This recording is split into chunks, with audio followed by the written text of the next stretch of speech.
എല്ലാവർക്കും നമസ്കാരം. വളരെ ഒരു ഷോർട്ട് നോട്ടീസിൽ എല്ലാവരെയും വിളിച്ച് പറഞ്ഞ് എല്ലാവരും ഇവിടെ എത്താൻ കാണിച്ച മനസ്സിന് ആദ്യം തന്നെ നന്ദി പറയുന്നു. ഈ സിനിമയിലെ തലവൻ എന്ന നിലയിൽ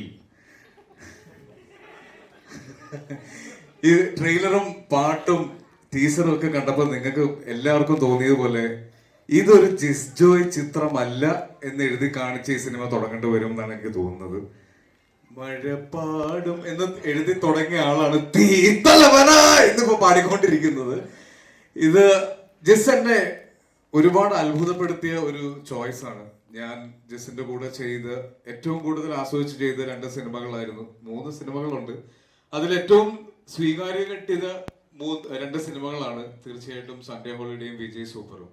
അപ്പൊ ആ 2 സിനിമ കഴിഞ്ഞപ്പോൾ മലയാള സിനിമയിലെ ഫീൽ ഗുഡ് സിനിമയുടെ ബ്രാൻഡ് അംബാസഡർ എന്നുള്ള ഒരു പദവി ജിസ് ജോയ്ക്ക് കിട്ടുകയും അത് കഴിഞ്ഞ സിനിമ ഞങ്ങളുടെ ഇന്നലെ വരെ എന്ന സിനിമയിലൂടെ അത് ബ്രേക്ക് ചെയ്യാൻ അദ്ദേഹം ട്രൈ ചെയ്തു. ഈ സിനിമയിൽ അത് കംപ്ലീറ്റ് ആയിട്ട് ബ്രേക്ക് ചെയ്തു എന്ന് ഞാൻ മനസ്സിലാക്കുന്നു.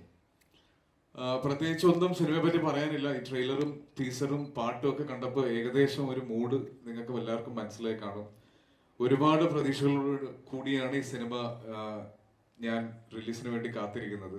മലയാള സിനിമയുടെ ഒരു സുവർണ കാലഘട്ടത്തിലാണുള്ളത്.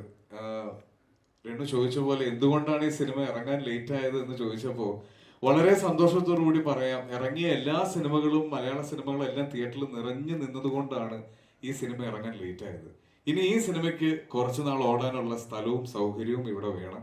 അപ്പൊ അത് കിട്ടുമെന്നും അങ്ങനെ ഒരു വിജയം ഉണ്ടാകുമെന്നും പ്രതീക്ഷിക്കുന്നു. അപ്പോൾ ഈ സിനിമയിലെ തലവൻ എന്ന നിലയിൽ ഞാൻ നിങ്ങളോട് എല്ലാവരോടും നന്ദി പറയുന്നു.